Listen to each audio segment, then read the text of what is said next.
NEET UG paper leak case में supreme court ने बड़ा आदेश दिया है। अदालत ने कहा है कि यह परीक्षा दोबारा नहीं कराई जा सकती क्योंकि बड़ी गड़बड़ी साबित नहीं हो सकी है। कोर्ट ने कहा कि फिर से परीक्षा कराना ठीक नहीं होगा और यह 24 लाख छात्रों के भविष्य का मामला है।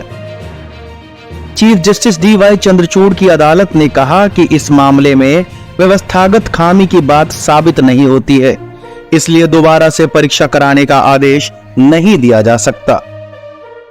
अदालत ने कहा, फिर से एग्जाम कराने का आदेश देना 24 लाख बच्चों के लिए मुश्किल भरा होगा जिन्होंने परीक्षा दी थी।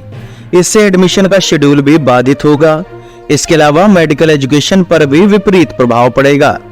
यही नहीं, इसका असर भविष्य में योग्य मेडिकल प्रोफेशनल्स की कमी के तौर पर भी दिख सकता है। इसके अलावा यह उन लोगों के लिए गंभीर चिंता का विषय होगा जिन्हें सीटों पर आरक्षण मिला था।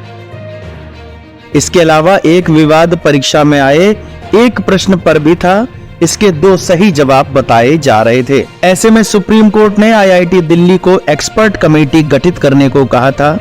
उस कमेटी ने सवाल के 2 जवाबों पर पैदा हुए भ्रम पर कहा था कि चौथा विकल्प ही सही है। अब सुप्रीम कोर्ट ने इस पर कहा कि NTA इस विकल्प के आधार पर रिजल्ट का फिर से मिलान कर लेगा। अदालत ने कहा कि NTA ने 1563 छात्रों की दोबारा परीक्षा भी कराई थी।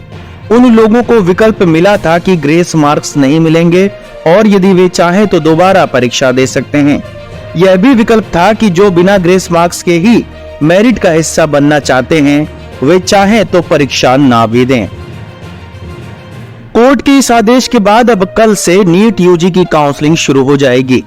अदालत ने कहा कि पेपर लीक की बात हजारीबाग में ही साबित हो पाई है। इस मामले में व्यवस्थागत लीक की बात साबित नहीं हो सकी है। ऐसे में परीक्षा को रद्द करने की मांग सही नहीं है।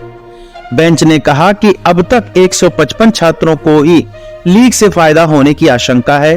ऐसे में बड़े पैमाने पर छात्रों के भविष्य को अधर में नहीं लटका सकते।